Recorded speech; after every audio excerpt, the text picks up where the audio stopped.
Hello everyone, hope you all doing well. और मैं hope करता हूँ आपका आज का पेपर बहुत अच्छा गया होगा because the paper was not very difficult and ये भी नहीं बोलूँगा कि वो बहुत ईजी था। It was an average paper and most of the students said कि हाँ पेपर बहुत अच्छा गया था। They were able to easily attempt 60 and more questions. So हम डिटेल में स्टार्ट करने वाले हैं discussion about each and every question. मैं आपको डिटेल सॉल्यूशन प्रोवाइड करूंगा। So we are going to solve the first 50 questions in the paper. Okay, let's begin.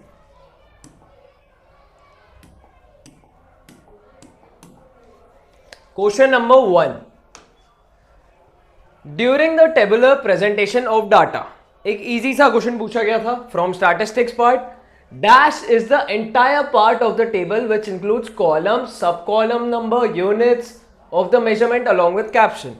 जो सबसे टॉप का पार्ट होता है जिसमें सब कुछ आ रहा है, क्या कहते हैं उसे?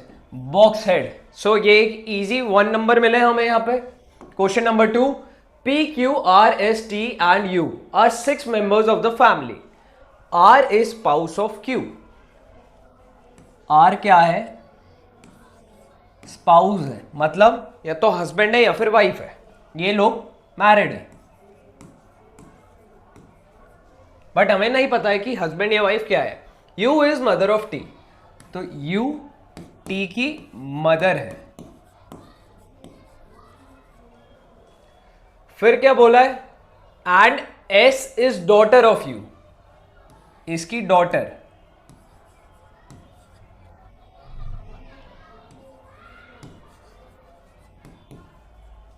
कौन है? S. P is daughter is T. अब इसकी मदर यू है, तो पी की अगर डॉटर टी है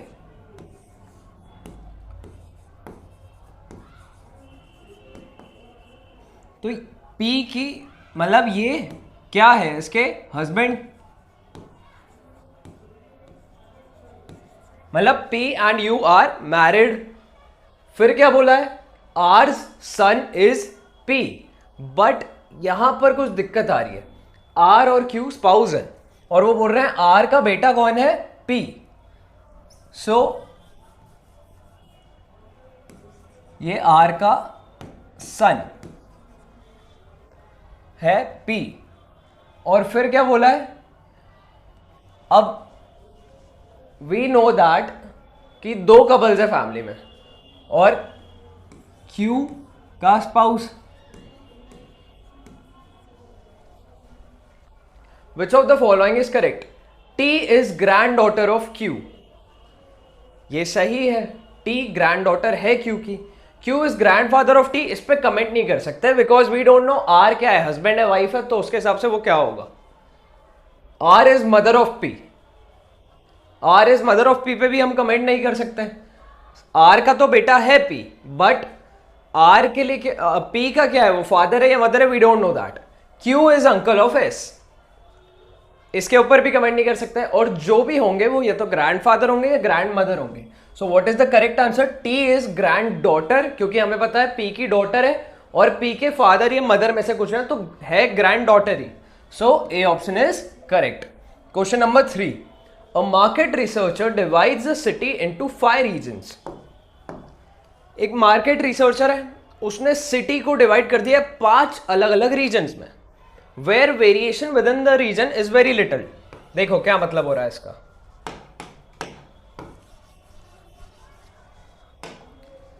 ये एक सिटी, इसे ऐसे 5 अलग अलग रीजन्स में डिवाइड कर दिया है और ये रीजन सिमिलर लोगों का है। यहां पर बहुत ज्यादा डिफरेंस नहीं है इन पर्टिकुलर रीजन्स में, बट अगर इन दो को कंपेयर करूं तो डिफरेंट है, इन दो को कंपेयर करूं तो डिफरेंट है। And randomly selects 100 household from each region for a survey. तो ये कौन सा सर्वे होता है? ये होता है स्ट्रैटिफाइड सैंपलिंग वाला, ठीक है, क्योंकि उसमें क्या करते थे, एक बड़ा सा रीजन या फिर एक बड़ा सैंपल है हमारे पास, उसे हमने डिवाइड कर दिया छोटे छोटे पार्ट्स में, और वो जो पार्ट्स हैं वो एक दूसरे से सिमिलर होते हैं क्योंकि उनके अंदर जो सैंपल आ रहे हैं they are similar to each other, उनके अंदर वेरिएशंस कम होते हैं. सिमिलरली एक सिटी को हमने 5 पार्ट्स में डिवाइड करा है और जो पार्ट्स हैं उनमें वेरिएशंस कम है. सो ये स्ट्रैटिफाइड सैम्पलिंग है. Question number 4, frequency density of a class interval may be defined as the ratio of. Easy question था, हमें पता था फ्रीक्वेंसी डेंसिटी का फॉर्मूला क्या होता है। तो देखो, of that class length to the corresponding class interval, class length थोड़ी रहता है, of that class interval to the corresponding class length, ये सही है। The frequency of that class, frequency नहीं, ये तो गलत है, of that class length to corresponding cumulative class frequency, so नहीं, यही वाला corresponding to class length, so B option is correct over here. Question number 5, Shiva invested an amount of 12,000 eight the rate of 10% per annum. देखो क्या बोल दिया है, simple interest है, तो हमें पता है P1 12,000 है, जिसका रेट है 10%, और another amount at the rate 20%। P2 करके एक अमाउंट है जो हमें नहीं पता है, और उसका रेट क्या है R2 20%। The total interest earned at the end of the year on total amount interested become 14%। तो एक R3 ले लेते हैं, वो क्या है 14% है, और एक P3 है जो क्या है P1 प्लस P2, मतलब 12,000 प्लस X। सो हमें बताना है, देखो ईयर एंड मतलब टाइम एक साल ही होगा, कितना अमाउंट इन्वेस्ट हुआ था, मतलब हमें P3 कैलकुलेट करना है, जिसके लिए हमें ये X फाइंड करना पड़ेगा। तो कैसे निकलेगा, P3 into R3 into T upon 100 क्या होगा P1 प्लस P2, ऐसा नहीं लिखता है, रादर हम डायरेक्ट लिख सकते हैं कि ये जो 12,000 इंटू 10 इंटू T अपॉन में 100 है, प्लस में ये वाला amount X into 20 into T upon 100। ये 100 कैंसिल आउट हो गए, यहाँ के T भी कैंसिल आउट हो गया, बच क्या रहा है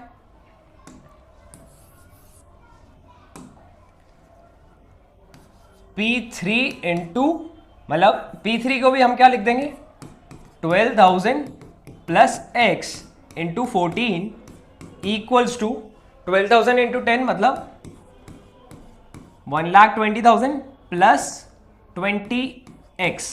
बस इसे सॉल्व करना है।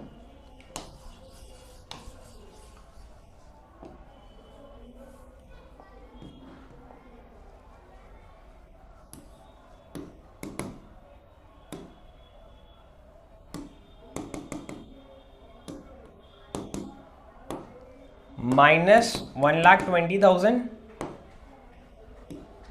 ये वैल्यू आएगी 48,000, और यहां पे होगा 20x माइनस 14x, तो ये वैल्यू हो गई कितनी 6x।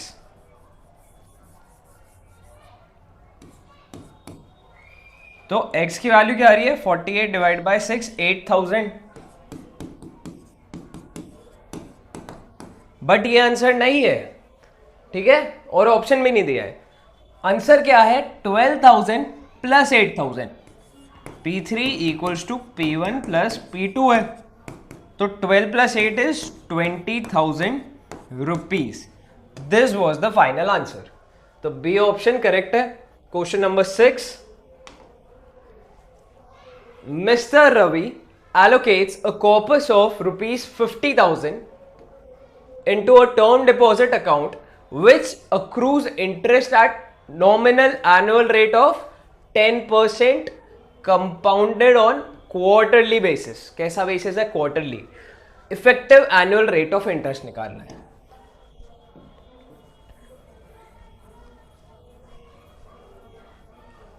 ठीक है, effective annual rate of interest के लिए E equals to 1 plus i की पावर n माइनस 1। फॉर्मूला हमें पता है, I क्या होगा और n क्या होगा। तो देखो ओवरऑल क्या कितने साल का है, 1 साल का ही है, बट क्वार्टरली बोला है तो n हो जाएगा 1 इंटू 4 मतलब 4, और I की वैल्यू होगी ये 10 है डिवाइड बाय 100 है, बट फिर से क्वार्टरली बोला, यही मिस्टेक होती है, तो यहां पे एक 4 भी आएगा। तो 10 डिवाइड बाय 400 इज 0.025। अब वैल्यू कैलकुलेट करते हैं। 1.025 की power 4 minus 1, this is the final value 0.1038 something आ रही है, इंटू 100 कर लो, क्योंकि इंटरेस्ट है, रेट ऑफ इंटरेस्ट है, तो 10.38 is the final answer. Easy question था। Question number 7, Miss Raina buys a refrigerator worth 25,000, 25,000 का है, उनने 5,000 अपफ्रंट पे कर दिया और बचा हुआ अमाउंट क्या है अब 20,000, उसे 5 इक्वल एनुअल इंस्टॉलमेंट्स में पे करेंगे। The unpaid balance carries an interest of ₹18% per annum compounded annually, calculate. देखो उनने बहुत इजी कर दिया है ये क्वेश्चन, उनने प्रेजेंट वैल्यू रिलेटेड जो हमें कैलकुलेशन करनी थी वो दे दी है यहां पे।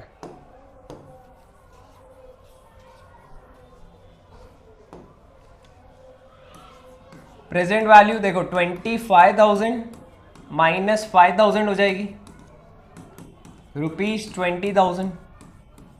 हमें क्या कैलकुलेट करना है, जो बेसिकली वो amount her bar equal amount, that is annuity. तो फॉर्मूला यूज करेंगे 1 माइनस 1 प्लस आई की power minus n upon I. अब ये वैल्यू ऐसे हमें गिवन है, but still let's calculate it. तो 18% है, कंपाउंडेड एनुअली है, 1.18, 1 डिवाइड बाय 1.18 लगेगा, और n की वैल्यू भी बता देते हैं हम। i है 0.18 और n है 5, इसकी पावर 5 कैलकुलेट करा, this is the value. 1 minus this value, तो ऊपर की ये पूरी वैल्यू आ रही है this much, divide by 0.18, so 20,000 equals to, देखो ये वैल्यू मैच कर रही है, ठीक है। This was a thing that they had already given, आपके लिए कैलकुलेशन बहुत इजी कर दी थी उनने।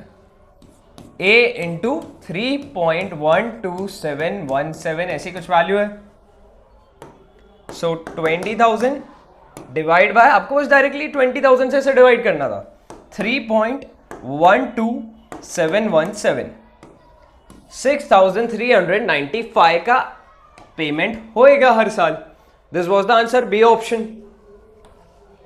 Question number 8, a sum of money lent at compound interest. Compound interest देखो, कीवर्ड्स को हमेशा मार्क कर लिया करो।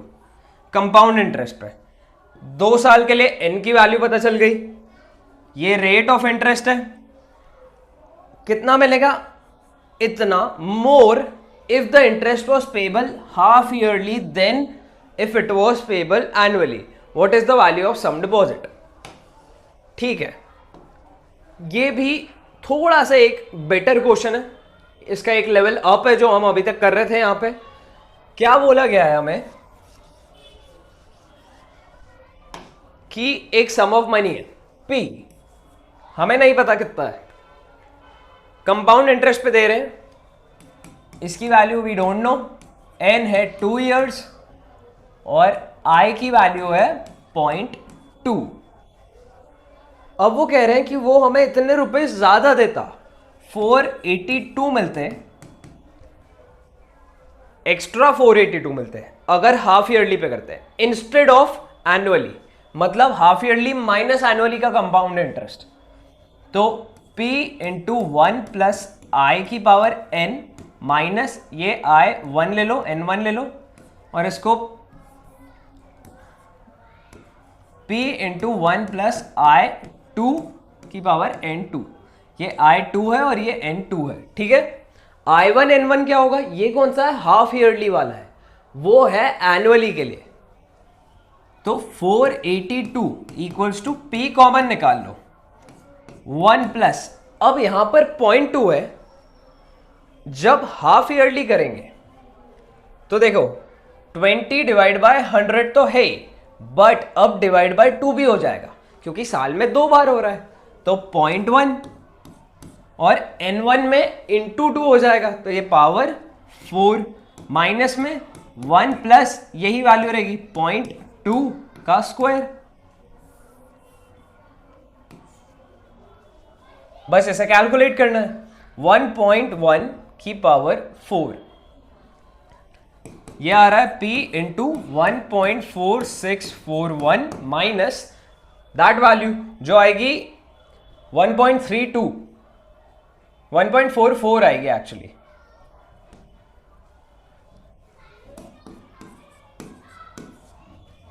और ये वैल्यू है 482 के बराबर। अब बस डिफरेंस लो और डिवाइड कर दो।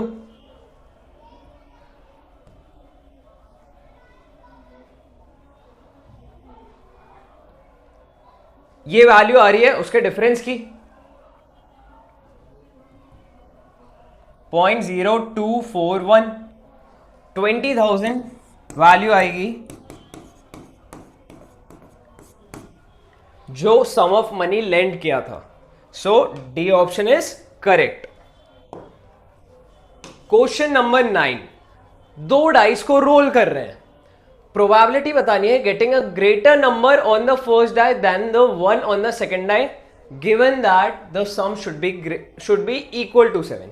ठीक है, अभी के लिए सिर्फ इतना समझो कि हमसे पूछ रहे हैं सम शुड बी इक्वल टू 7, तो इसके लिए प्रोबेबिलिटी बतानी है। टोटल केसेस होते हैं 36, सम इक्वल टू 7 वाले कितने होंगे 16, तो एक 61 भी हो जाएगा। देखो सम 7 आ रहा है ना, 1 + 6 और 6 + 1 दोनों में 7 आ रहा है। ऐसे ही 52 और 25 होगा, 4 3 एंड 3 4। सिर्फ ये 6 केसेस बनेंगे जहां पे सम 7 आ रहा है। अब बाकी के क्वेश्चन पे ध्यान देते हैं। Probability of getting a greater number on first die than the one on the second, मतलब ये जो नंबर आ रहा है ये इससे बड़ा हो। कौन से केसेस में होगा 1 2 3, बाकी के 3 में नहीं हो रहा है। तो टोटल केसेस कितने हैं 6, फेवरेबल हैं 3, ये वैल्यू हो गई 1/2। बस यही करना था, this is our answer. So A option is correct. Question number 10, tickets numbered 1 to 20 are mixed up and then a ticket is drawn at random. क्या प्रोबेबिलिटी रहेगी कि जो टिकट हम ड्रॉ कर रहे हैं उसमें जो नंबर आएगा वो मल्टीपल होगा 3 का या फिर 5 का, मतलब A यूनियन B वाली बात हो रही है। तो देखो पहले 1 to 20 है, मतलब 1 2 3 4 से लेके 20 तक। 3 का मल्टीपल देखो 3 6 9 12 15 18, ये ही रहेंगे 6। 5 का मल्टीपल 5 10 15 और 20 भी आएगा, 1 से 20 तक है। अब एक चीज नोटिस कर रहे हो 15 दोनों में आ रहा है, तो हमें एक बार उसको एक्सक्लूड, क्योंकि देखो अगर ये 4 और ये 6 पूरे काउंट कर रहे हैं तो टोटल केसेस कितने हो गए, ये 6 प्लस ये 4, ये हो गए 10। बट 15 को हमने 2 बार काउंट कर लिया है तो -1, तो वैल्यू आ गई 9। 9 is the correct answer. But total कितने हैं 20, तो ये हमारे फेवरेबल केसेस थे। तो 9 are the favourable cases, 20 are the total cases. This is the probability. A option is correct. अगर आप 1/2 करके आए हो तो आपने एक सिली मिस्टेक की है, जो 15 को आपने 2 बार काउंट कर लिया है, क्योंकि उसके इसमें 10/20 आ रही है, इसलिए 1/2 आएगा।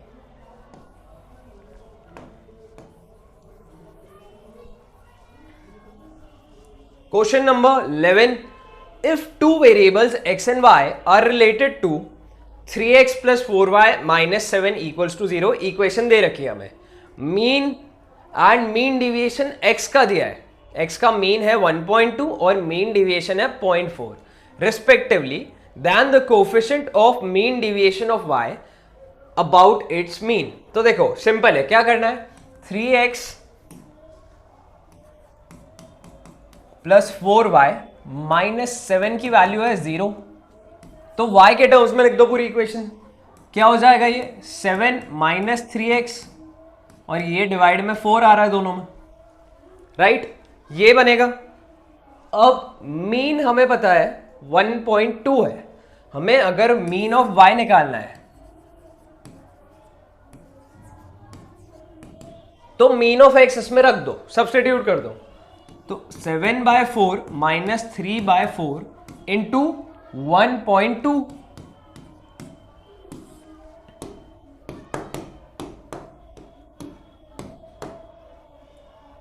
तो ये वैल्यू 0.9 है, 7 डिवाइड बाय 4 माइनस 0.9, तो mean of y is 0.85। Now mean deviation of y, mean deviation निकालना है तो 7/4 माइनस 3/4 ऑफ x है, तो यहां पर हम सिर्फ 3/4 ऑफ x पे ध्यान देंगे, नेगेटिव साइन को भी इग्नोर करना है। सो 3/4 इंटू x की वैल्यू क्या है मीन डिविएशन की 0.4, तो ये वैल्यू आ रही है 0.3। नाउ क्या पूछा है हमसे, coefficient of mean deviation of y about mean.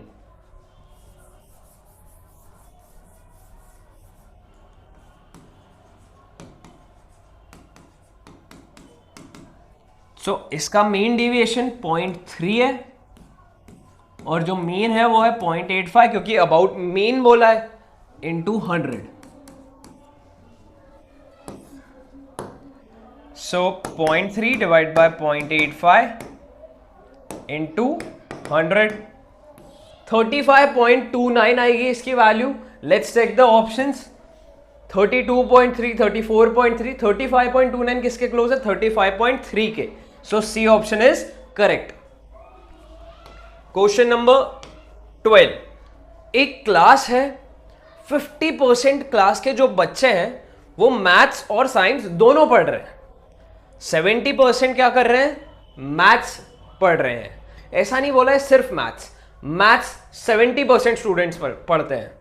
Then the probability of a student studying science given that he she is already studying mathematics.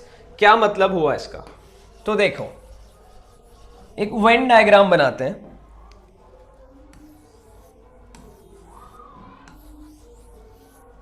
ये मैथ्स है, ये साइंस है, ये जो पार्ट है ये है 50% वाला, और ये जो पूरा है ये है 70% वाला। ओके, हमसे पूछा है कि प्रोबेबिलिटी ऑफ साइंस गिवन वो मैथ्स पढ़ रहे हैं, तो मैथ्स पढ़ रहे हैं, P ऑफ M कितना है,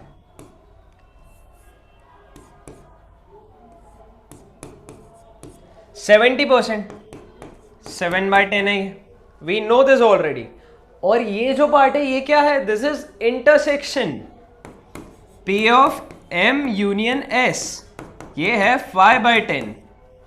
दो चीजें पता है और यही दो हमें रिक्वायर्ड है, बिकॉज हमें पता है इस चीज का formula, P of A given B क्या होता है, P of M intersection S upon बाद वाला नीचे आ जाएगा।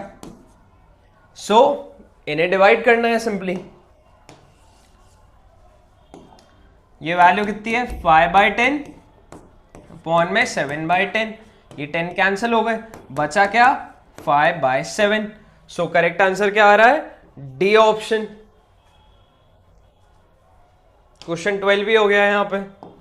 क्वेश्चन नंबर 13 देखो, कॉस्ट फंक्शन दिया है एक कंपनी का हमें, C of X equals to 600x minus 10x square plus x cube by 2, where x denotes the output, find the level of output at which average cost is minimum. Average cost minimum है, तो देखो average cost अगर निकालनी है तो इस पूरी value को x से डिवाइड कर दो।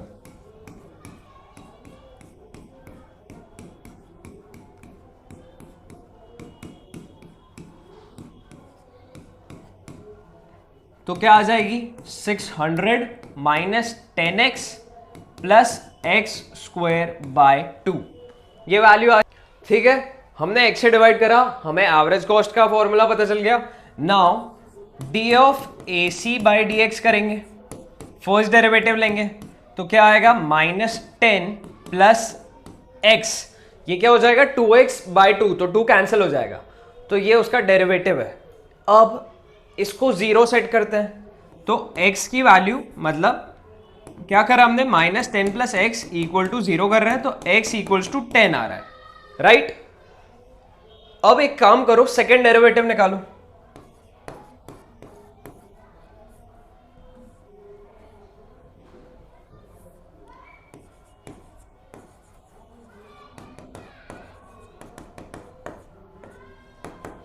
तो इसको एक बार और डेरिवेशन कर रहे हैं इसका, सो ये हट गया और ये वैल्यू कितनी आ गई 1, +1 है, पॉजिटिव है,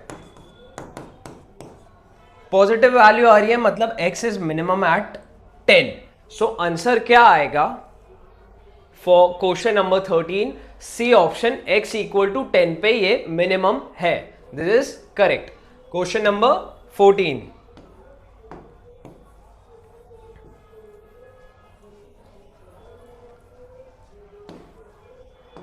क्या बोल रहे हैं, a हमें पता है, b की वैल्यू हमें पता है, सेट जो भी दे रखा है, c भी पता है। उनने पूछा क्या है, a cross b intersection c, तो पहले b इंटरसेक्शन c निकालो। इंटरसेक्शन मतलब जो भी दोनों में कॉमन आ रहा है, इसमें 4 और 5 है, यहां पे 5 और 6 है, दोनों में 5 आ रहा है, तो ये क्या है 2,3 क्रॉस यहां पर सिर्फ 5 है, तो ये वैल्यू क्या आ जाएगी, एक 2 का 5 के साथ, तो 2 5, then the second one would be 3 and 5। बस this is the answer. So what is the correct answer, 2 5 3 5, D option is correct. Question number 15, F of X हमें दे रखा है और यहां पर क्या पूछा गया है, ज्यादा से ज्यादा एफ डैश एक्स का यूज करा है और f0 f डैश 0, सो सिर्फ एफ डैश एक्स निकाल लेते हैं।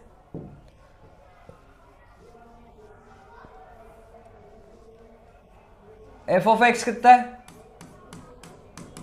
3 इंटू ई की पावर एक्स का स्क्वायर, तो एफ डैश एक्स क्या हो जाएगा 3 इंटू ये 2x आ जाएगा नीचे, इंटू ई की पावर x का स्क्वायर, x का स्क्वायर है तो वो नीचे आके 2x होगा, तो इसकी वैल्यू कितनी हो गई 6x इंटू ई की पावर x स्क्वायर। हमें f डैश x पता है, f ऑफ x पता है, डायरेक्टली यहां पे सब्सटीट्यूट करेंगे अब वैल्यूज को।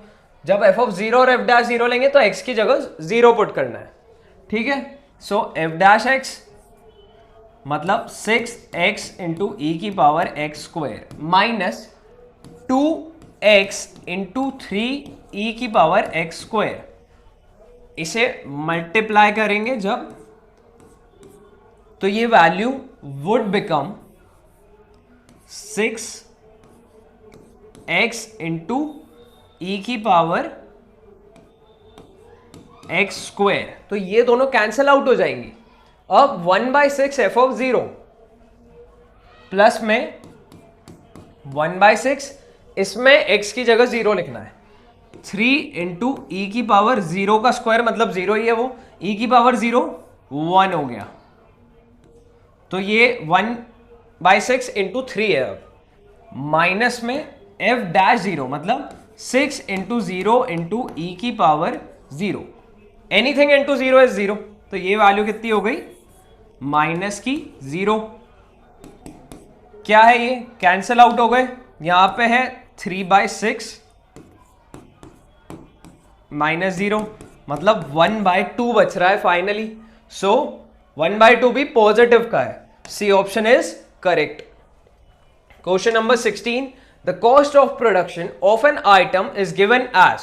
फिर से हमें कॉस्ट फंक्शन दे रखा है. सी की वैल्यू क्या है?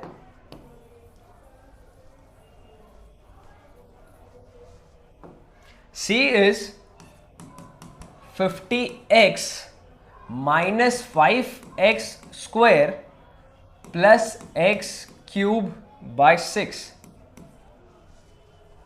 where x is number of items to be produced. अगर एवरेज कॉस्ट और मार्जिनल कॉस्ट क्या है? इक्वल है, तो quantity of item should be produced कितनी होगी? तो पहले एवरेज कॉस्ट, इस पूरे को x से डिवाइड कर दो, तो 50x बाय x मतलब 50 माइनस ये हो जाएगा 5x plus x square by 6. Average cost निकल गई.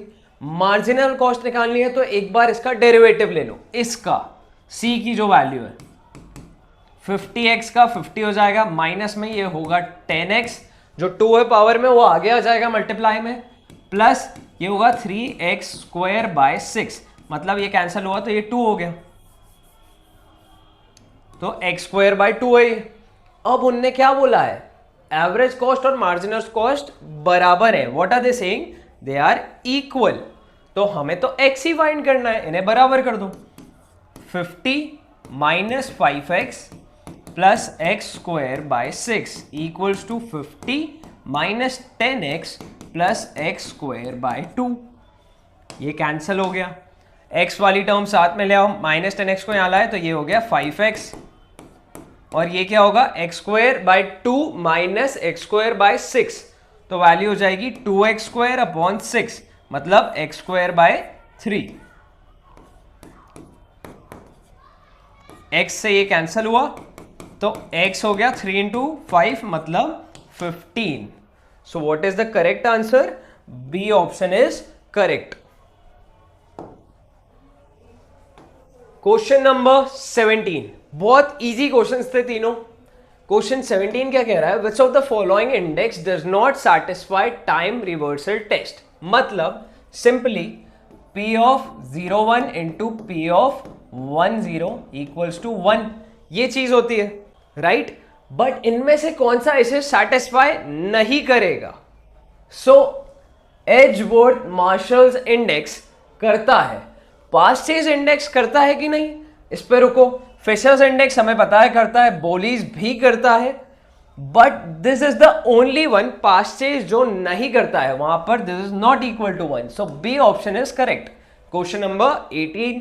The property of an index number that allows shifting of the base year without referring each time. तो टेस्ट ऑफ शिफ्टिंग एबिलिटी एक ही test में आता था. किस में होता था ये? Circular test. उसके थ्योरी में ही इवन इन द मॉड्यूल उन्होंने दे रखा है test of shifting ability. So C option was correct. Circular test direct answer था. नेक्स्ट क्वेश्चन सेम था, टेस्ट ऑफ शिफ्ट एबिलिटी. यहां पे भी शिफ्टिंग ऑफ बेस ईयर, तो फिर से क्या है? Circular test. डी ऑप्शन यहां भी करेक्ट था. Question number 20. A and B are sisters. कुछ लॉजिकल रीजनिंग के क्वेश्चन हैं. ए और बी सिस्टर्स हैं, B is wife of C. इतने को सॉल्व करते हैं. ए और B sisters.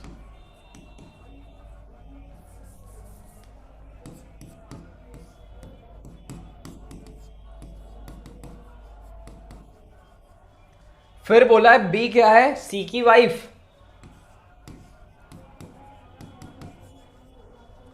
D is son of E, but हमें दोनों ही नहीं पता है कि D और E कौन है, तो अभी इसको छोड़ो, इसे मार्क करके छोड़ दो. F is daughter of B. B हमें पता है, तो इसकी डॉटर F है. फिर क्या बोला है? G is husband of A, तो G हस्बैंड है. ए का हस्बैंड है, तो मैंने रॉन्ग एरो ड्रॉ कर दिया है. ए का husband. E is father of B, तो बी का फादर ई है. और एक चीज बोली थी ई से related, D is son of E, तो ई का सन डी है, मतलब जो बी और ए है उनका ब्रदर है डी, ठीक है। ई के 3 बच्चे हैं, एक बी एक ए, जो दोनों बहनें हैं, और एक बेटा है डी। फिर क्या पूछ रहे हैं, who is brother of B, तो 2 बहनें एक ही भाई है, वो कौन है, D. So B option is correct. Question number 21,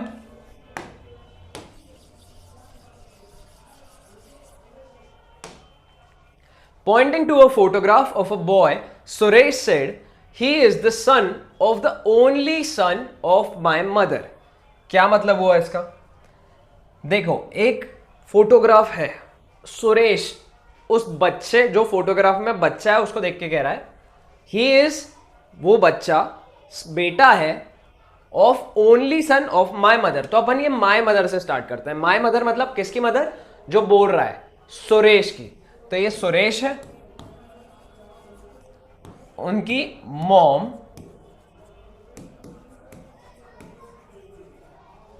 का only son of my mother, only son मतलब इकलौता बेटा, सुरेश तो एक आदमी का ही नाम है, सो कौन होगा ये, खुद सुरेश, सन, मदर का ओनली सन सुरेश ही है, और he is the son of मतलब इन्हीं का बेटा है वो, बॉय इन फोटोग्राफ, ठीक है। तो अब क्या पूछ रहे हैं, how is Suresh related to that boy, तो बॉय के लिए क्या है, वो फादर है। 22,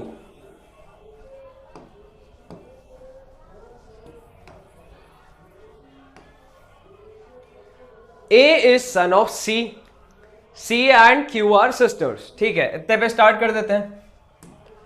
C और Q सिस्टर्स हैं। A क्या है, C का बेटा है, सन A है। Z is mother of Q and P is son of Z, Z क्या है, Q की मदर है, तो ये Z है मदर, और P is son of Z, तो ये Z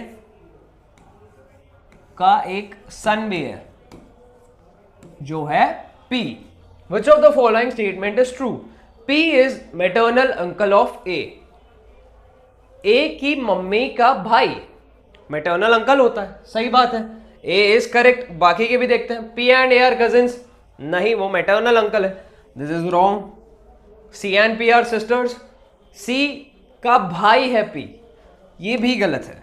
Q is maternal grandfather of A, वो तो मदर है Q की, मतलब तो क्या हुई, मदर की साइड की grand mother, maternal grand mother है, तो ये भी गलत है, A option is correct. Question number 23, question number 23 में कुछ हमें डायरेक्शंस गिवन है, रूल्स गिवन है एक्चुअली। A प्लस बी का मतलब है A क्या है, फादर है B का, A माइनस बी मतलब A is wife of B, A into B मतलब A is brother of B, A divided by B is A is daughter of B। फिर उनने हमें एक अलग कंडीशन दी है कि D into E plus F,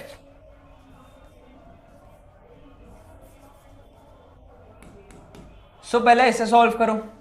E plus F, तो देखो प्लस वाला, A प्लस बी मतलब A is brother, A is father of B, तो यहां पर E है, तो E is father of F, ठीक है। अगर A पहले लिखा है तो A फादर है B का, यहां पर E पहले लिखा है तो E फादर है F का।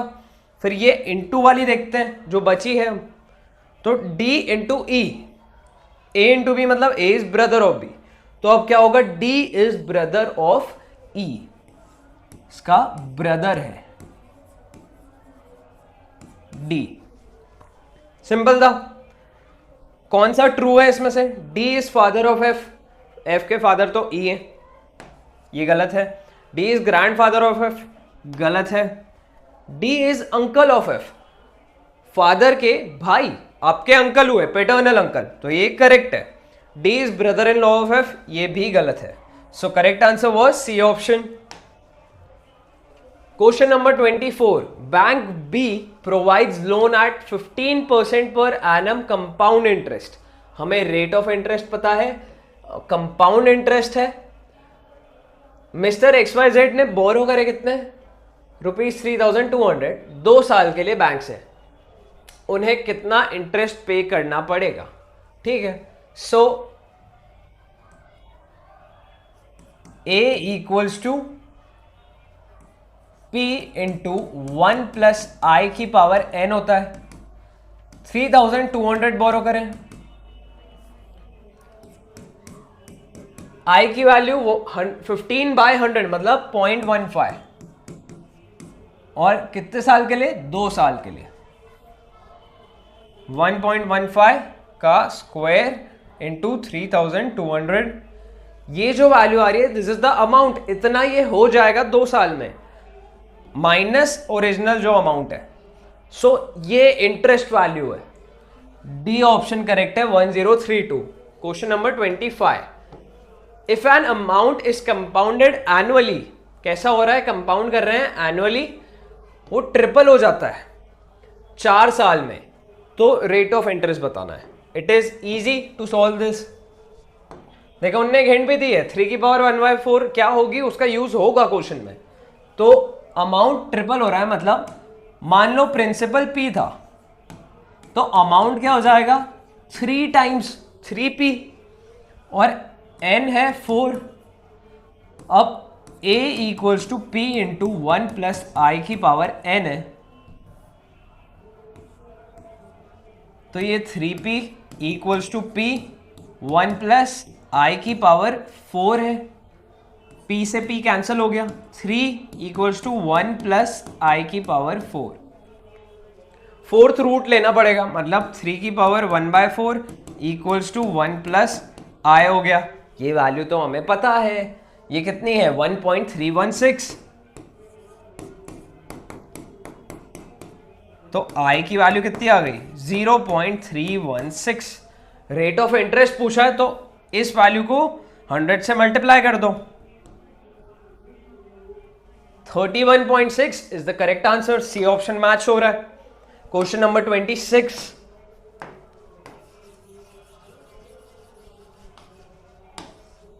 If a sum doubles itself in 8 years, यहां पे कुछ अलग था बट सिमिलर ही है. ये एक सम है, वो डबल हो रहा है, मतलब वहां पे 3 टाइम्स हो रहा था, यहां पे 2 टाइम्स हो रहा है 8 साल में.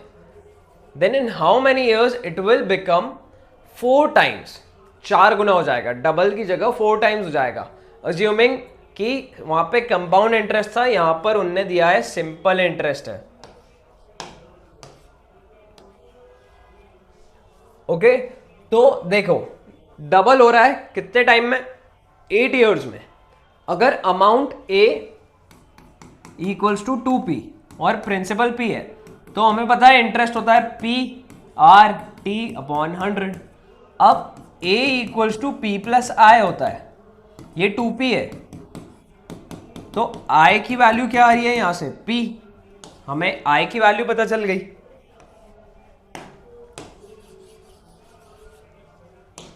इस फॉर्मूला में रखो P equals to P into R, हमें कैलकुलेट करना है, इंटू ये 8 है अपॉन में 100 है, ये कैंसिल हो गए.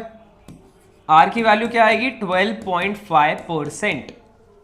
ठीक है, 100/8 आ रही है. अब वो बोल रहे हैं 4 गुना हो जाएगा, अमाउंट बिकम्स 4 टाइम्स. तो 4 मतलब इंटरेस्ट कितना हो जाएगा? 3P. 4P माइनस P, तो I 3P हो जाए, तो 3P equals to P into 12.5 into T1 लिख देते हैं, T-/100. इसे कैलकुलेट करेंगे, देखो ये P तो कैंसिल हो गया, बचा क्या? 300 डिवाइड बाय 12.5, तो T- आ रहा है 24 years. What is the correct answer? C option. Question number 27. Mister X Y Z है, इन्वेस्ट कर रहे हैं certain amount at the end of each month, हर महीने के एंड पे, एंड ऑफ मंथ मतलब रेगुलर की बात हो रही है। He is suppose to get interest 12% per annum compounded monthly बोला है, डिवाइड बाय 12 किसके लिए, इंटरेस्ट के लिए, और टाइम के लिए इंटू 12 होगा अगर एक साल से ज्यादा है तो। If the future value of annuity, बता ही दिया है फ्यूचर वैल्यू है, तो इतना गेस करने की नीड, आपको ध्यान लगा के पढ़ने की नीड नहीं है कि प्रेजेंट वैल्यू की बात हो रही है, फ्यूचर वैल्यू की बात हो रही है। 10th पेमेंट, एन की वैल्यू 10 हो गई, 50,000 फ्यूचर वैल्यू है। Then the amount invested by mister XYZ in each month, वही एनुइटी वाली बात हो रही है, हर महीने कितना अमाउंट जो इक्वल इंस्टॉलमेंट है वो कितना जा रहा है। So future value equals to a into 1 plus i की पावर n-1 अपॉन आई होता है, और रेगुलर है। सो 50,000 हो गया फ्यूचर वैल्यू।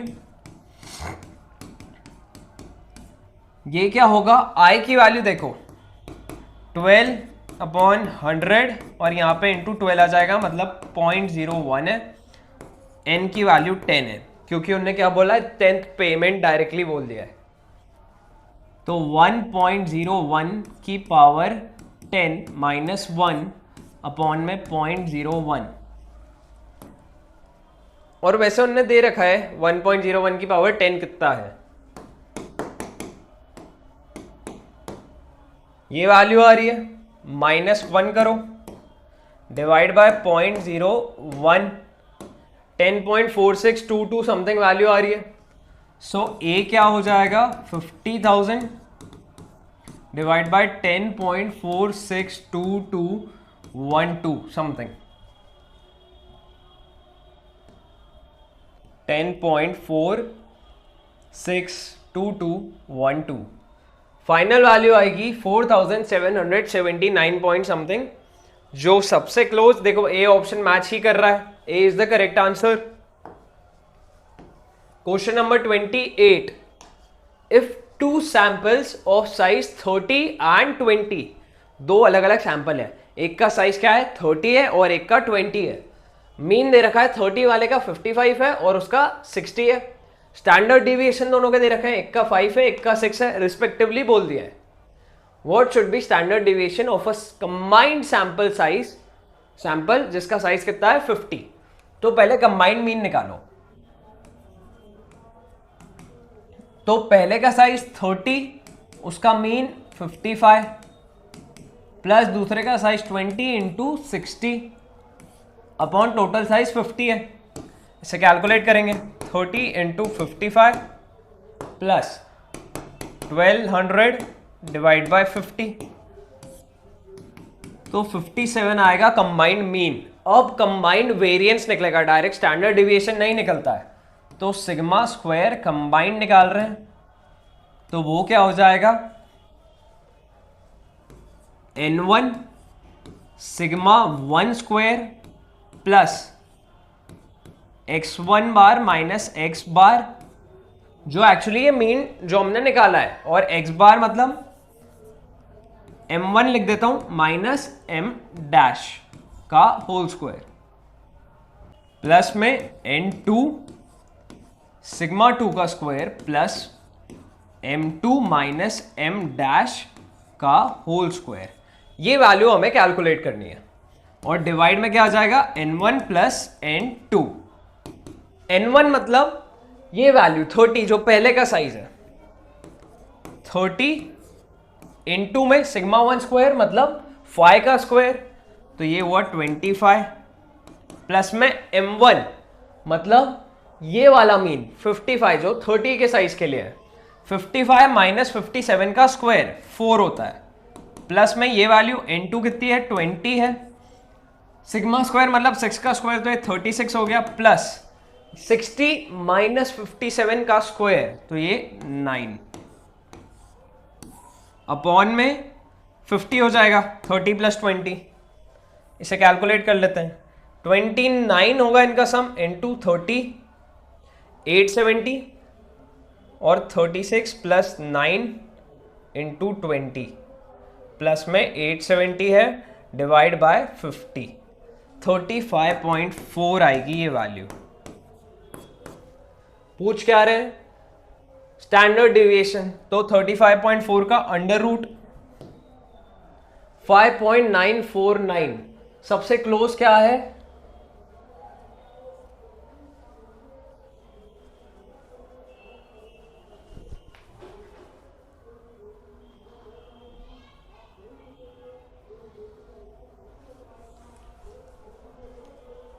5.949, तो सबसे क्लोज ऑप्शन क्या है? A. So A option is correct.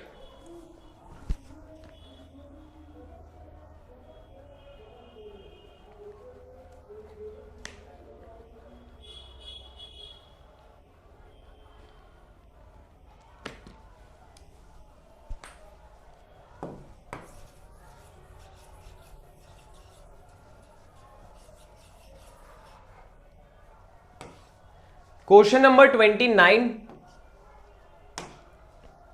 29 करते हैं। इजी क्वेश्चन है। क्या बोला है? मीन ऑफ 5 ऑब्जर्वेशंस, ये 5 ऑब्जर्वेशन दे दिए, वो 125, एक्स की वैल्यू निकालनी है। पांचों को ऐड करो, डिवाइड बाय 5 करो और इससे इक्वल कर दो। तो x plus 1 plus x plus 3 plus x plus 5 plus में x plus 7 plus x plus 9 whole upon 5 equals to 125 है।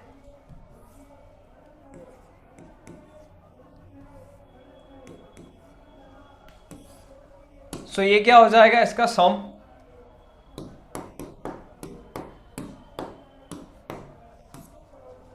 5x प्लस 25 अपॉन 5 की वैल्यू 125 आ रही है। 5 कॉमन करके कैंसिल कर दो, तो ये हो रहा है x plus 5 equals to 125, x की वैल्यू आ रही है 120। This is the final answer. D option is correct. Question number 30।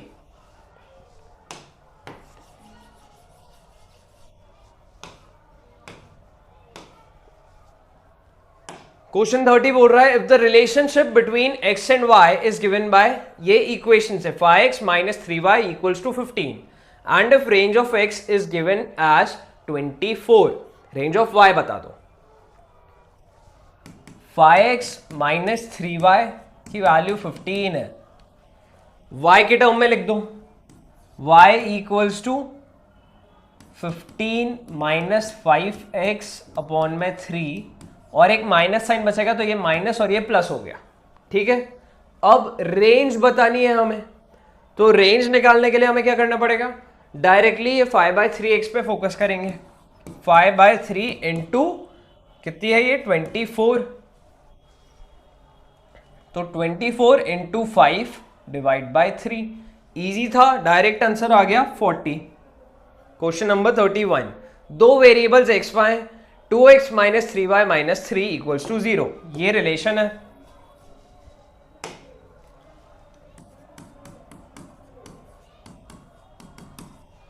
Mode x का दे रखा है, मोड y का पूछा है, तो इसमें पूरी इक्वेशन में x की वैल्यू रख दो डायरेक्टली।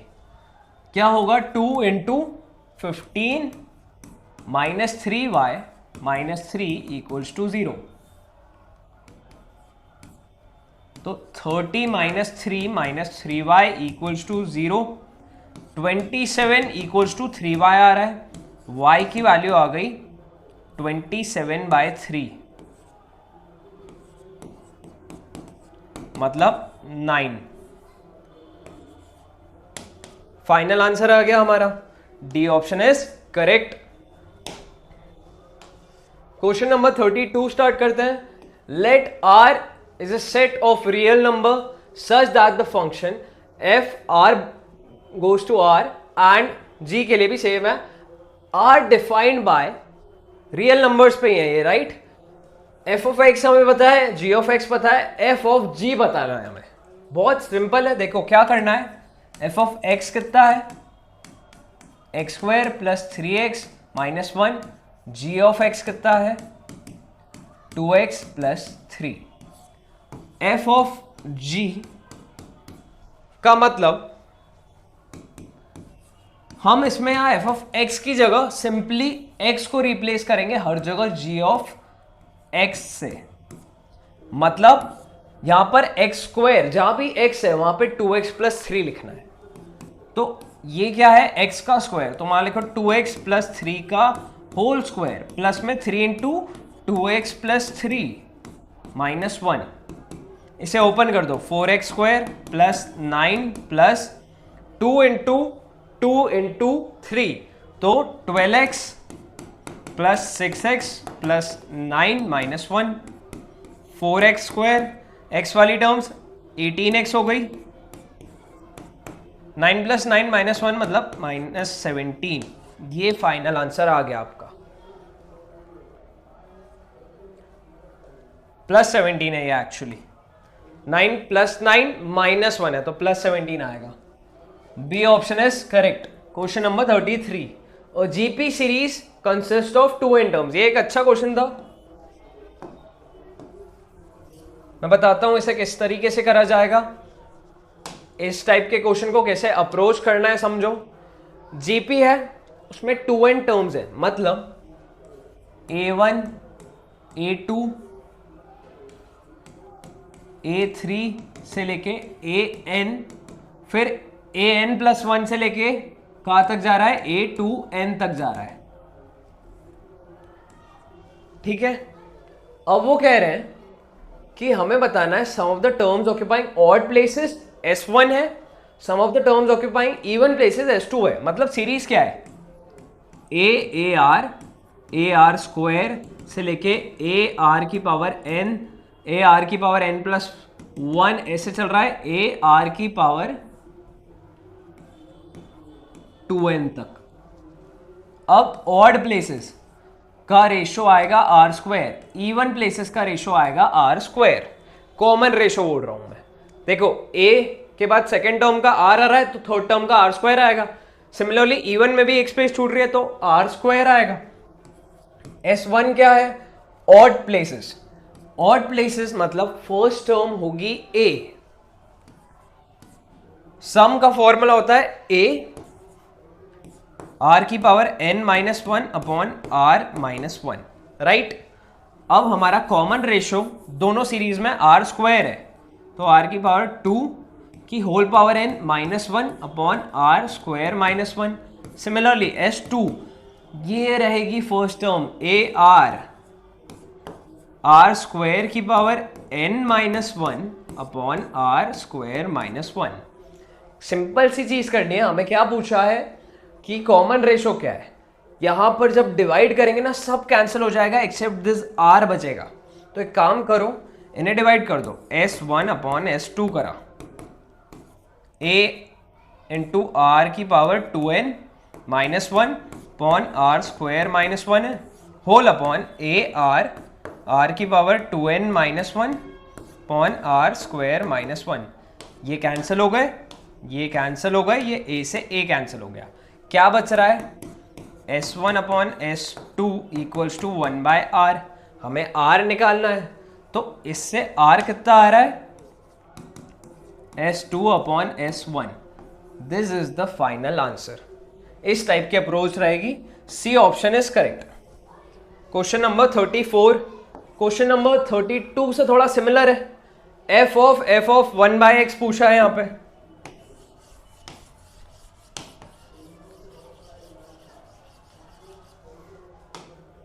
तो f ऑफ x कितना है, 1 प्लस 1 बाय एक्स। सबसे पहले ये पार्ट निकाल लो, f ऑफ 1 बाय एक्स मतलब 1 प्लस 1 अपॉन 1 बाय एक्स हो जाएगा। x को 1 बाय एक्स से रिप्लेस कर दो तो ये हो गया 1 प्लस एक्स। अब f ऑफ 1 बाय एक्स निकालेंगे, मतलब 1 प्लस 1 अपॉन ये जो x था ना, इसको हटा के ये वाला लिखेंगे अब 1 प्लस एक्स। एलसीएम लो तो 1 प्लस एक्स प्लस 1 अपॉन में 1 प्लस एक्स है ये, तो 2 plus x upon 1 plus x. This is your final answer. Option कौन सा मैच कर रहा है? x plus 2 upon x plus 1. B option is correct. Question number 35. The function x square minus 25 upon x minus 5 है. Undefined है 5 पे. देखो undefined कैसे है 5 पे? एफ ऑफ एक्स की value x square minus 25 upon x minus 5 है. अब इसमें मैं x की वैल्यू 5 रखूंगा तो नीचे 0 हो जाएगा, जो हम कर नहीं सकते लिमिट्स के केस में. उनने क्या है, इसे कंटिन्यूस रखना है अगर 5 पे, तो what would be the what value must be assign to F of 5 अगर ये कंटिन्यूस है at x of x equal to 5 पे. तो इसे सिंप्लीफाई करना पड़ेगा. x plus 5 into x minus 5 लिखो. क्या फॉर्मूला लग रहा है? a minus B into A plus B क्या होता है? A square minus B square. तो ये 5 का स्क्वायर है अपॉन में x माइनस 5. अब ये कैंसिल हो गए, तो ये वैल्यू एक्चुअल में x प्लस 5 है. अब यहाँ पे 5 वैल्यू रखोगे तो कोई प्रॉब्लम नहीं आएगी, नीचे अनडिफाइंड नहीं होगा. तो वैल्यू 5 रखने पे कितनी आ जाएगी? 5 प्लस 5 मतलब 10.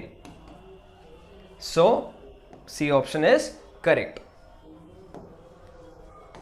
Question number 36. इजी क्वेश्चन था again. Which index number method uses current year quantities as weights? Fisher's ideal price index करता है? नहीं. Marshalls? नहीं. Lespiers? नहीं. Purchase? Yes. Purchase करता है करंट के ऊपर. So 36 का आंसर डायरेक्टली इजी था, B option. Question number 37. The coefficient of correlation between x and y is 0.6. R की वैल्यू 0.6 है. u and v variables are defined as 2u minus x plus 3 equal to 0, 3v plus y minus 2 equals to 0. Then the coefficient of correlation between u and v. अब बताता हूं मैं कैसे होगा. Equation क्या है? 2u minus x plus 3 equal to 0. तो u को लिखो x के टर्म्स में, x माइनस 3 और ये बाय 2 दोनों जगह आ गया. तो देखो u x पे किस तरीके से पॉजिटिवली डिपेंडेंट है. ये क्या है? पॉजिटिव है. Secondly 3v plus Y minus 2 equal to 0. v equals to minus Y by 3 plus 2 by 3. यहाँ पे नेगेटिव साइन आ रहा है. तो जब नेगेटिव होता है तो साइन रिवर्स होता है, पॉजिटिव होता है तो साइन सेम रहता है. तो u और v के केस में ये 0.6 है. एक नेगेटिव है एक पॉजिटिव है तो माइनस साइन आ जाएगा. सो बी ऑप्शन करेक्ट है.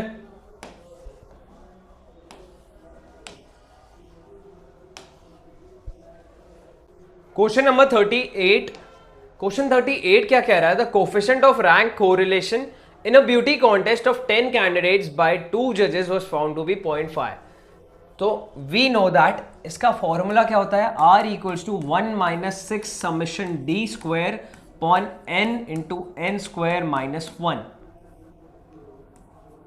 यहां पे r की वैल्यू हमें गिवन है 0.5. ये हमें पता चल चुका है.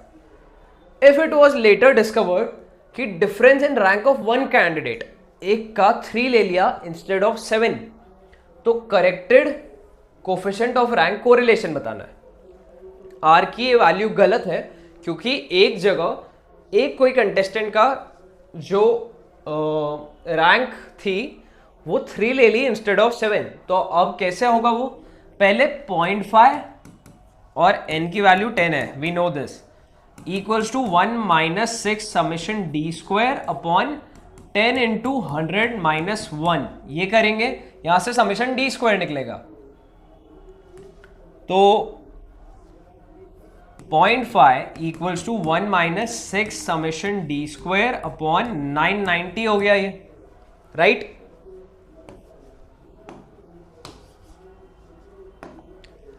तो यहां से आएगी समेशन डी स्क्वायर की वैल्यू 990 इंटू 0.5 अपॉन 6. ये 1 को जब उधर ले जाएंगे तो ये वैल्यू माइनस 0.5 होगी, माइनस से माइनस साइन कैंसिल हो जाएगा, तो फाइनली ये आएगा.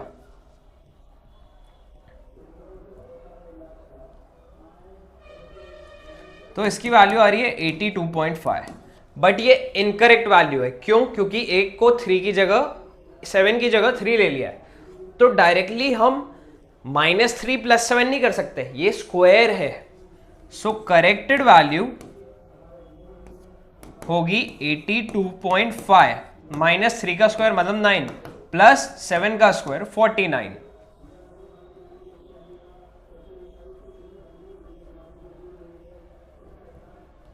तो करेक्टेड वैल्यू है 122.5। अब इसका यूज करेंगे इस फॉर्मूला में, R corrected equals to 1 minus 6 into this value 122.5 upon ये 990 है,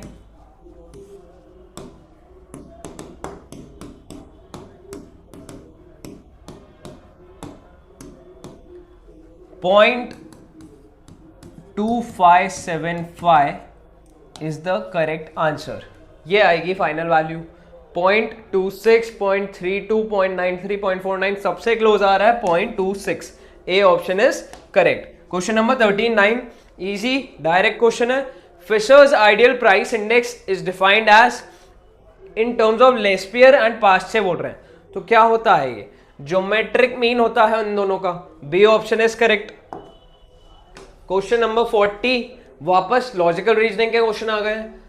क्या बोल रहे हैं? 5 friends P, Q, R, S, T are sitting in a row facing north। ये नॉर्थ फेस कर रहे हैं। S is between T and Q, ठीक है, अब वो कहीं भी हो सकते हैं। Q is immediate left of R, ये एक इंपॉर्टेंट थी क्योंकि T और Q के बीच में S है और Q इमीडिएट लेफ्ट है R का, मतलब अगर मैं R को कॉर्नर पे बैठा हूं तो यहां पे Q आ रहा है और उसके हिसाब से मैं S और T को भी बैठा सकता हूं, क्योंकि एक इंफॉर्मेशन और है, P is to the immediate left of T, तो ये T का लेफ्ट, इमीडिएट, P, पांचों प्रॉपर्ली प्लेस हो गए। ये ऑर्डर है इनका। Who is sitting at the extreme left hand, मतलब यहां पर, तो P है। D option is correct. Question number 41, 6 friends P, Q, R, S, T and U are sitting around the hexagonal table each at one corner। ठीक है, एक hexagonal shape की table है।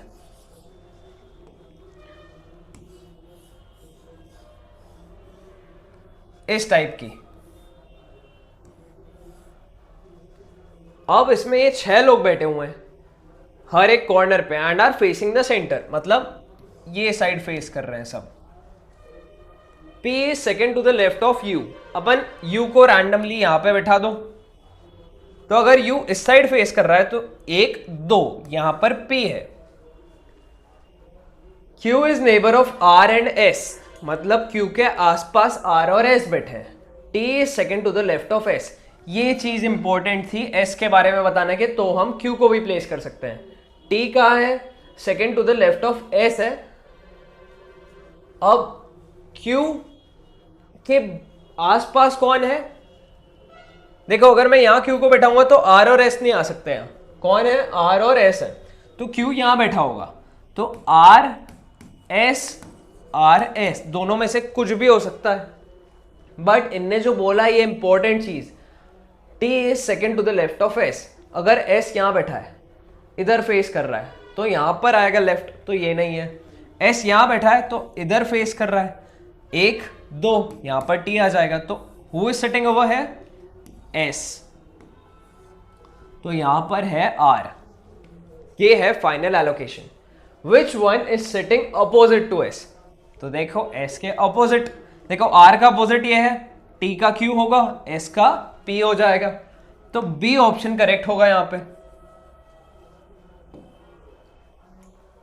In line, A sits 12th from the left, B is sitting 20th from the right और 5th to the left of A। A के left में है 5th।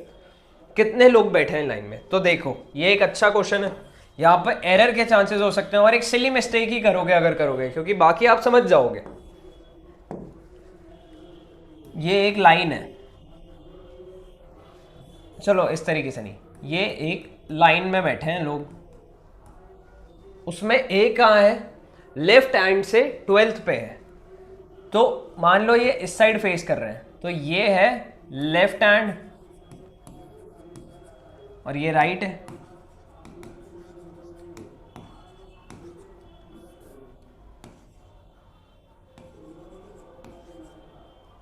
तो ए यहां से बैठा है 1 2 3 4 ऐसे करके, ये मान लो ये 12th है, यहां बैठा है ए, और उनने बोला है बी 20th है फ्रॉम राइट। बट हमें नहीं पता कि बी 20th में इसके इस साइड आएगा कि इस साइड आएगा। उनने क्या बोला है, 5th to the left of A. अब ये ए यहां फेस कर रहा है तो उसका लेफ्ट इस साइड आएगा, तो ए के 5th में और टोटल में राइट से कहां पे, फ्रॉम द राइट से 20, यहां पर बी है मान लो।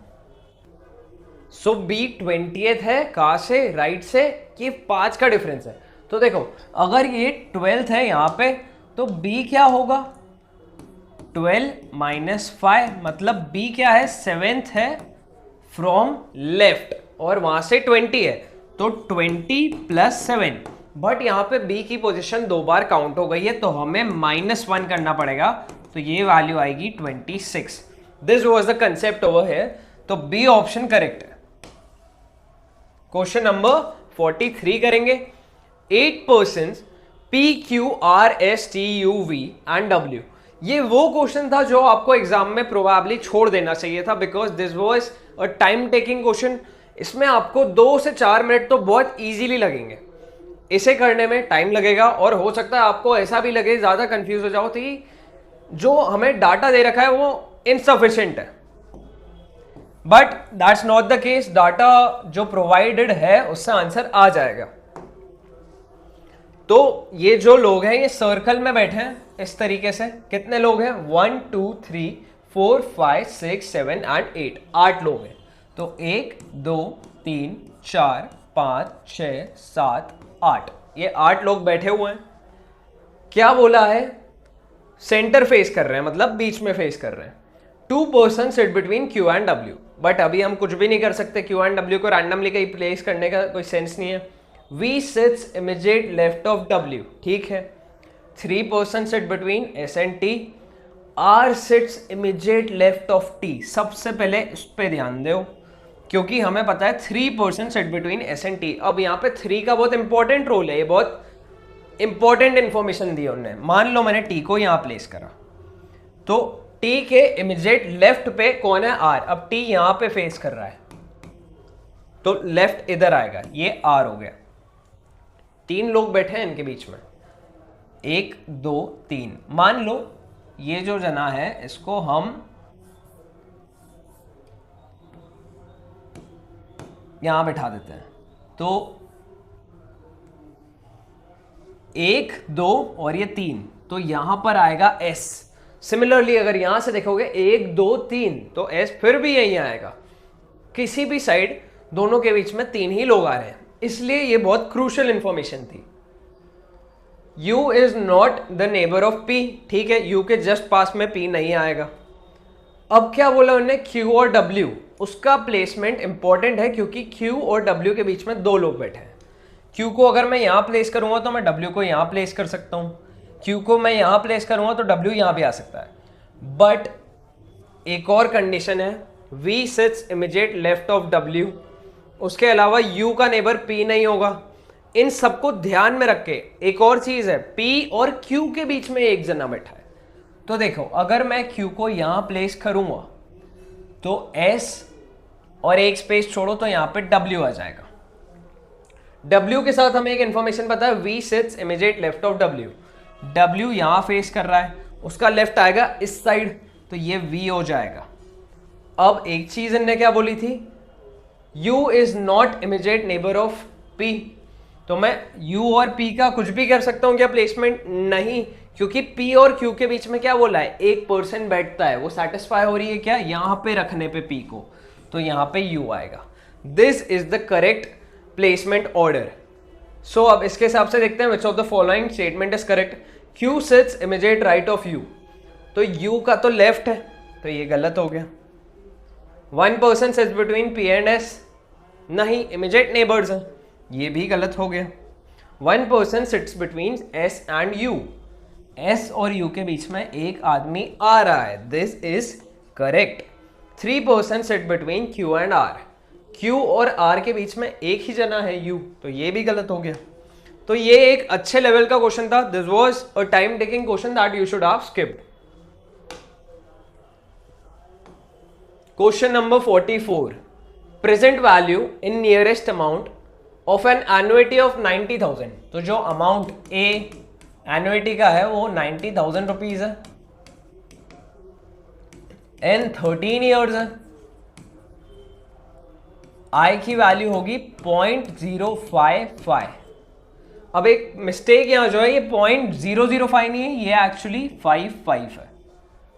कंपाउंडेड एनुअली बोला है, डायरेक्ट फॉर्मूला लगाना है, PV equals to A 1 plus i की पावर माइनस एन, और ये एक्चुअली माइनस है, सॉरी, अपॉन में आई।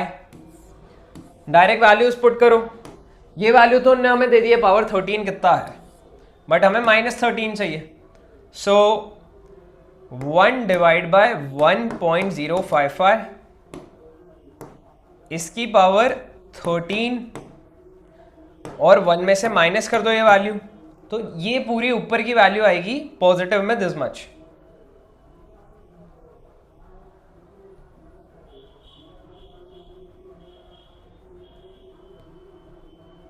This would be the whole, this value divide by 1 divided by 1.055, इसकी पावर 13 है, 1 से माइनस करा और डिवाइड करेंगे 0.055 से, तो ये वैल्यू आ रही है पूरे की इंटू 90,000।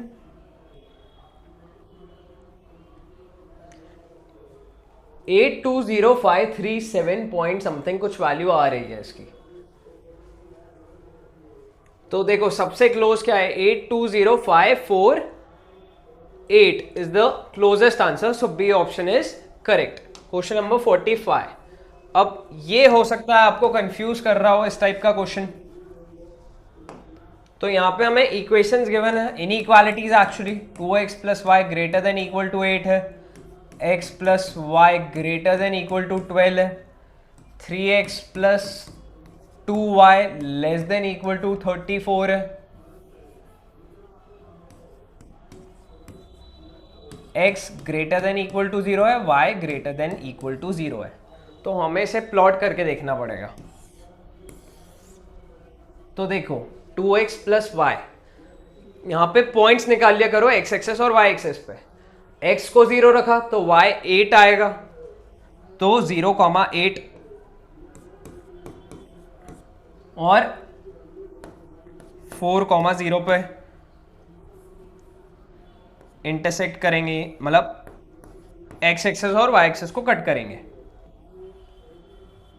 तो ये पॉइंट्स थे इसके लिए, ये प्लॉट हो गई। ये कैसी है, ग्रेटर देन, मतलब ऊपर की तरफ।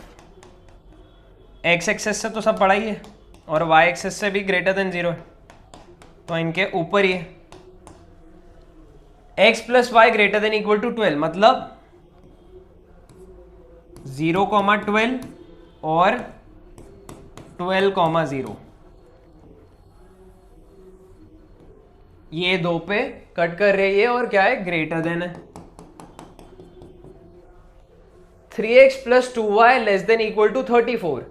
अब एक आएगा x पे 34/3। 34/3 कितना होगा, जब मैं y 0 रख रहा हूं तो 11 पॉइंट समथिंग, मतलब यहां पर कहीं आएगा ये 34/3,0।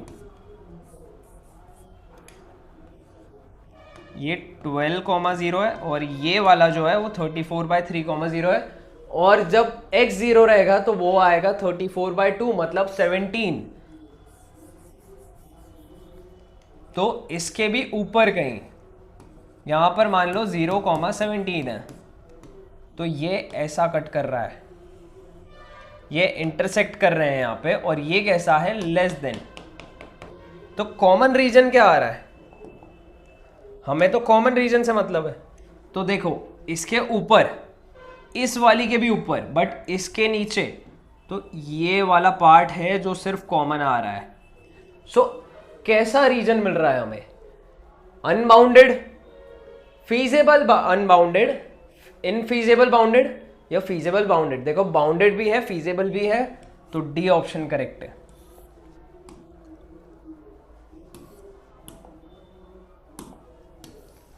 Next question, question number 46।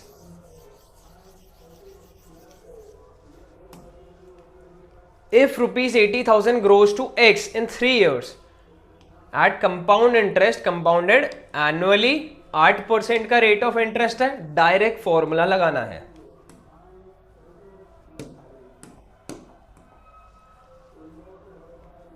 P 80,000 in 3 years, amount X है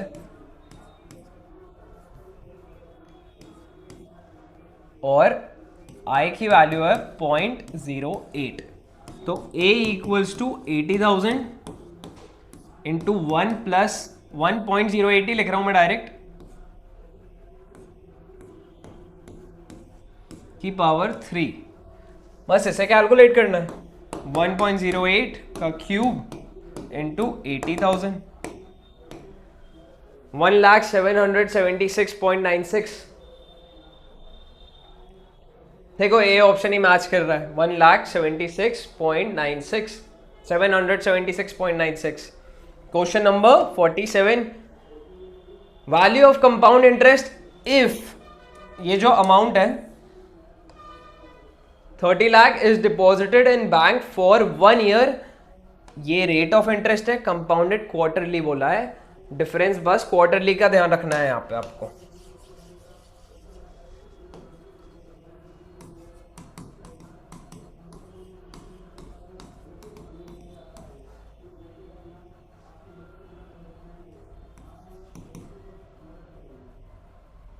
वन ईयर है बट क्वार्टरली बोला है तो इंटू 4 हो जाएगा, तो 4। आई की वैल्यू होगी 16/100 बट डिवाइड बाय 4 भी होगा, तो 0.04 आ गया। तो A इक्वल्स टू ये अमाउंट जो है इंटू 1.04 की पावर 4।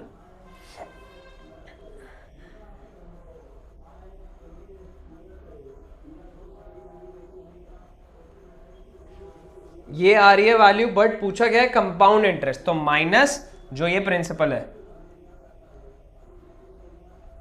509575.68। कौन सा क्लोजेस्ट है? 509576।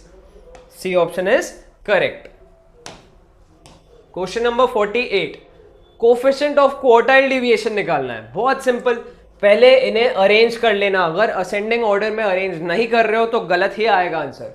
तो सबसे पहले 11 है, फिर 22 है, फिर 33 है, फिर 55, 65, 88 और 98। कितने हैं? 1 2 3 4 5 6 7। n की वैल्यू 7 है। Q1 और Q3 निकालो। n प्लस 1/4 टर्म,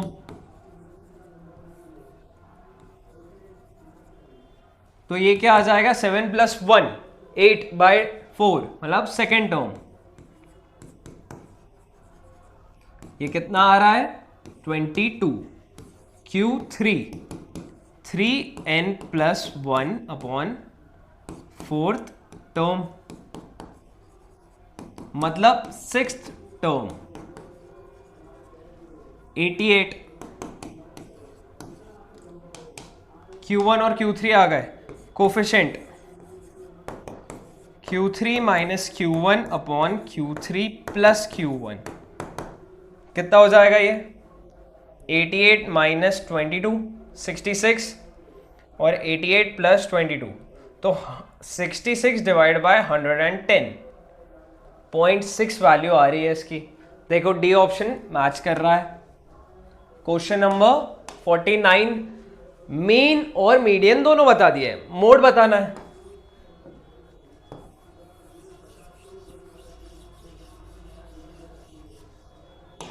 क्या होगा मोड? हमें एक रिलेशन पता है इनके बारे में, mode equals to 3 median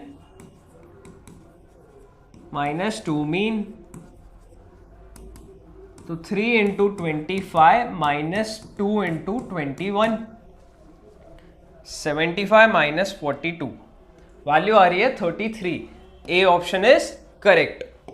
question number 30, arithmetic mean of two numbers is 64, harmonic mean 16 है। तो देखो यहां भी हमें पता है ज्योमेट्रिक मीन क्या होता है, under root of A M into H M, ये तीनों जीपी में है। सो 64 इंटू 16, ये जो वैल्यू है इसका रूट ले लो, रूट 1024, वैल्यू कितनी आ गई 32। सो इस वे में हमने 50 क्वेश्चंस पूरे सॉल्व कर लिए and the remaining questions will be uploaded tomorrow. If you have any doubts, you can contact me anytime on the number available over here. And thank you everyone. Stay tuned.